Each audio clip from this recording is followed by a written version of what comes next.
Voilà, Bruno Le Maire, merci d'être avec nous sur l'antenne de Radio Classique et de LCI. C'est un test pour l'Occident, a dit hier Barack Obama, c'est pas un test pour moi. Pourquoi ces réticences à l'égard de cette opération?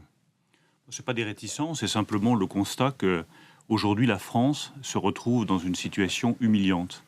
Elle est à la traîne des États-Unis, elle est hors du jeu des négociations. Moi, je souhaite simplement que la France reprenne la main du point de vue diplomatique et joue le jeu diplomatique qu'elle aurait dû jouer. Mais à l'égard de qui? Puisque de toute façon, on a vu l'évolution de Poutine. Il disait s'il y a des preuves, peut-être qu'on fera quelque chose. Mais là, il est clair et net ce matin qu'il ne fera rien. D'abord à l'égard de nos partenaires européens, et notamment Mme Merkel.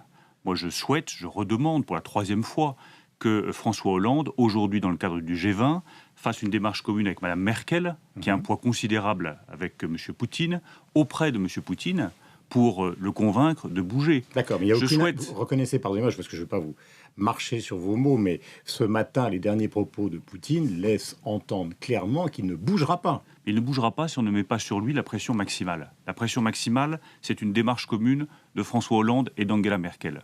La pression maximale, c'est que tous les Européens, dans le cadre d'un Conseil européen extraordinaire que François Hollande aurait dû convoquer, expriment la gravité de la situation en Syrie et exprime la volonté de faire pression sur la Russie. Les Européens et la Russie, tout de même, nous avons un rôle à jouer. On n'a pas besoin de se mettre systématiquement et dès le début dans les pas de M. Obama. Nous pouvons, nous, la France, les preuves existent. Jouer la grande différence rôle. Avec l'Irak. Moi, j'ai écouté avec beaucoup d'attention, et vous aussi, ce qu'on vous a vu, évidemment, sur les travaux de l'Assemblée nationale, ce que disait Christian Jacob.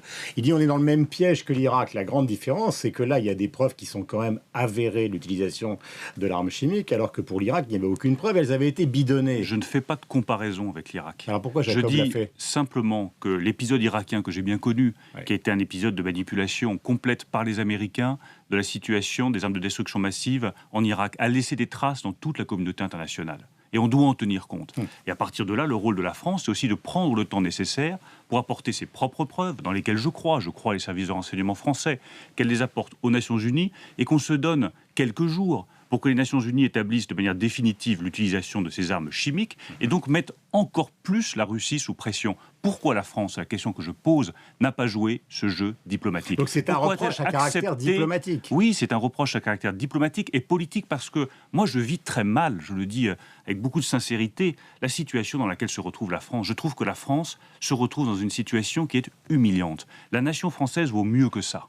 Bien sûr qu'il faut être déterminé, bien sûr qu'il ne faut pas laisser passer l'utilisation d'armes de destruction massive par Bachar el-Assad. C'est inacceptable. Mais la France, plutôt que de dire oui tout de suite à Barack Obama et de donner un blanc-seing aux États-Unis d'Amérique, aurait dû jouer et devrait maintenant jouer son rôle diplomatique. Je vous écoute avec beaucoup d'attention, mais il y a pas mal de papiers dans la presse ce matin considérant que finalement l'UMP dans cette affaire, si au fond Nicolas Sarkozy était encore au pouvoir et qu'il était confronté à la même situation, ne réclamerait pas un vote et le suivrait les yeux fermés. Est-ce qu'on n'est pas en train de monter une basse opération politicienne sur le dos d'un dossier mondial? Très franchement, faut être clair. Soyons très clairs, la situation ne se prête pas au jeu politicien. La position que je défends depuis maintenant plusieurs jours, elle est rigoureusement la même, les critiques que j'émets sont rigoureusement les mêmes, et la demande que je formule au président de la République est la même, que la diplomatie française entre en action et que la France retrouve son rang. C'est tout ce que je demande. Ensuite, nous verrons si ces efforts aux Nations Unies, dans le cadre du Conseil de sécurité, en Europe avec Mme Merkel, auprès de M. Poutine, donnent des résultats. Et à partir de là, nous prendrons une décision. Alors que François Hollande a tout fait à l'envers. Et le vote, je vais vous dire, c'est un peu accessoire. François Hollande a la possibilité de le faire. Moi, ma conviction, c'est que de toute façon, à partir du moment où les Britanniques ont voté, que les Américains ont voté, François Hollande, à un moment ou un autre du processus, demandera le vote du Parlement français. Et vous voterez quoi? Tout dépendra de ce qui aura été fait d'ici là. Vous savez, c'est pas noir et blanc. Moi, je dis l'utilisation d'armes de destruction massive, inacceptable. La solution diplomatique, elle est encore possible. Il faut jouer toutes nos cartes et la France doit jouer à nouveau ses cartes. Et à partir de là, nous verrons dans quelques jours dans quelle situation nous nous trouvons. Mais quand Jean-Louis Borloo, hier, justement à la tribune de l'Assemblée, dit finalement Bachar el-Assad, ce qu'il faut faire, c'est le convoquer, en tout cas l'appeler devant le tribunal international de La Haye. Vous savez très bien que là aussi, c'est une proposition qui est noble, mais qui est absolument inenvisageable. C'est pas ma proposition. Ça ne marchera jamais. Je n'ai jamais mentionné le tribunal pénal de La Haye. Je ne pense pas que ce soit pour les circonstances immédiates la bonne solution. Je dis simplement, nous avons aujourd'hui la possibilité, nous la France, avec nos alliés européens, avec Mme Merkel et avec notre rôle dans le cadre du Conseil de sécurité des Nations Unies, de faire une pression diplomatique considérable. Non, mais ça, j'ai compris. La France ne le fait pas. J'ajoute qu'il ne s'agit pas d'une affaire de vente de cacahuètes. Il s'agit tout de même d'aller frapper un État soutenu par l'Iran, soutenu par la Russie, avec des conséquences qui peuvent être graves pour nos forces qui sont basées au Liban, pour nos ressortissants au Moyen-Orient et pour nos intérêts de sécurité en France avec le risque de menaces terroristes. Eh bien, quand on voit la gravité de cela, on se donne tous les atouts diplomatiques avant d'envisager une frappe. François Hollande a tout fait à l'envers. Justement, dans l'intervention d'hier à l'Assemblée nationale qu'on a regardé, Jean-Marc Ayrault a repris des arguments qui sont exactement contraires à ceux que vous venez de formuler. C'est-à-dire ne rien faire, dit-il, c'est faire le jeu des terroristes. Mais ne rien faire, c'est bien ce que je reproche à la diplomatie française. Mais moi, je parle de l'action militaire. Mais pourquoi va-t-on immédiatement à l'action militaire sans avoir emprunté la case diplomatique ? C'est vraiment le reproche fondamental que je fais à François Hollande, d'avoir mis la France dans une situation humiliante, de rabaissement vis-à-vis des États-Unis, parce que depuis 12 mois, il n'a pas fait ce travail diplomatique de pression. Pourquoi n'a-t-il pas convoqué un Conseil européen extraordinaire ? Pourquoi n'a-t-il pas joué avec Mme Merkel ? On sait quand même le poids qu'a Mme Merkel politiquement auprès de Vladimir Poutine. Mais il n'y a pas que lui qui puisse convoquer un Conseil européen. L'Europe actuellement est totalement inexistante. Qui est membre permanent du Conseil de sécurité en Europe ? La Grande-Bretagne et la France. Pourquoi n'ont-elles pas demandé ce Conseil européen ? Pourquoi la France, qui a l'immense atout d'être à la fois membre permanent du Conseil de sécurité, donc comme les Britanniques, et en même temps d'être le plus proche partenaire de l'Allemagne, donc proche de Mme Merkel, n'a pas joué ces deux cartes ? Pourquoi ne l'a-t-elle pas fait ? Et est-ce que vous considérez qu'on est en train de changer de politique étrangère ? C'est ce que Christian Jacob a dit. Il a dit, je refuse l'action militaire, je refuse l'isolement et je refuse le changement de politique. Il n'a pas dit je refuse l'action militaire. Il a dit que c'est dans le cadre du Conseil de sécurité qu'une action devait être envisagée. Je dis simplement que les faits sont graves, les faits commis par Bachar el-Assad, et qu'avant que nous envisagions quelque recours à la force que ce soit, on doit lancer des initiatives diplomatiques et retrouver tout simplement, nous la France, notre souveraineté.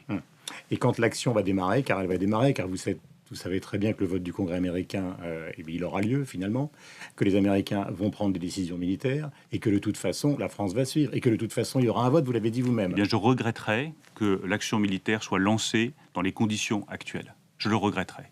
Si une action militaire est lancée avec uniquement les États-Unis d'Amérique qui décident avec le Congrès et les Français qui sont à la traîne et qui envoient quelques avions et quelques missiles, je pense que ce serait effectivement une rupture grave par rapport au choix diplomatique français depuis plusieurs décennies. Et quand Hollande, avec cette allusion, puisqu'on en parlait tout à l'heure sur l'antenne de Radio Classique avec Guillaume Tabar, parle de refuser l'inacceptable, on n'est pas dans un cas justement sur le plan international. Mais refuser l'inacceptable, je suis le premier à vous dire qu'il faut refuser l'inacceptable. Je suis le premier à vous dire que l'utilisation des armes chimiques change tout, ça change la donne. Simplement, le travail de François Hollande n'était pas de dire oui tout de suite à M. Obama. Alors oui, on va faire une frappe. Le travail de M. Hollande était de dire c'est inacceptable.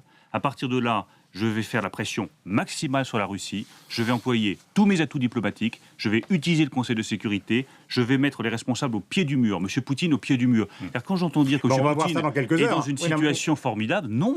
M. Poutine n'est pas dans une situation formidable.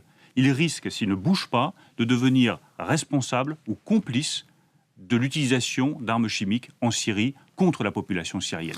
Est-ce que vous considérez qu'on a tiré toutes les leçons de la défaite de la dernière présidentielle ? Là, on change de sujet. Non.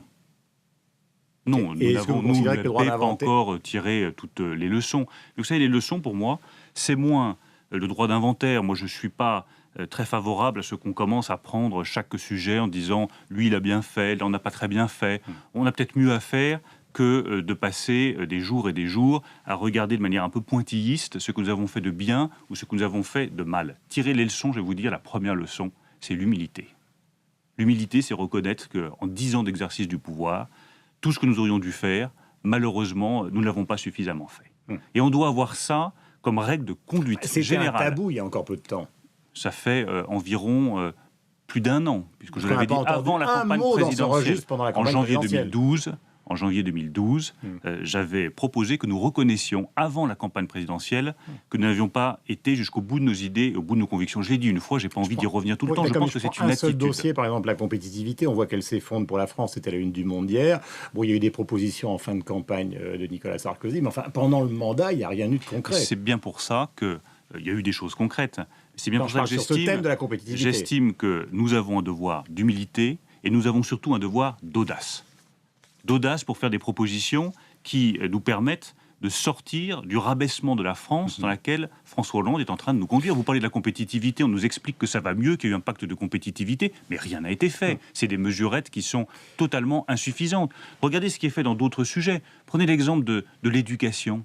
Moi, j'apprends avec stupéfaction qu'on va supprimer des programmes d'histoire des enfants français, le rôle du général de Gaulle pendant la Deuxième Guerre mondiale, qu'on va supprimer pour alléger les programmes, l'histoire de la construction européenne, ou une grande partie de cette histoire, dans les programmes scolaires, on ne peut pas laisser faire. Donc notre rôle, c'est nous opposer, refuser ce qui est inacceptable dans les décisions socialistes et proposer les choses les plus audacieuses possibles. Dernier point, est-ce que vous vous êtes intéressé par les primaires de 2017 ?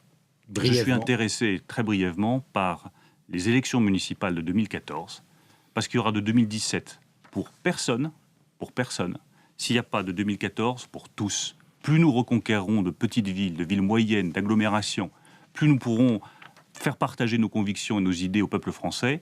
Et là, nous pourrons commencer à envisager une reconquête nationale. Merci. Bruno Le Maire était sur l'antenne donc de Radio Classique et évidemment de LCI sur LCI.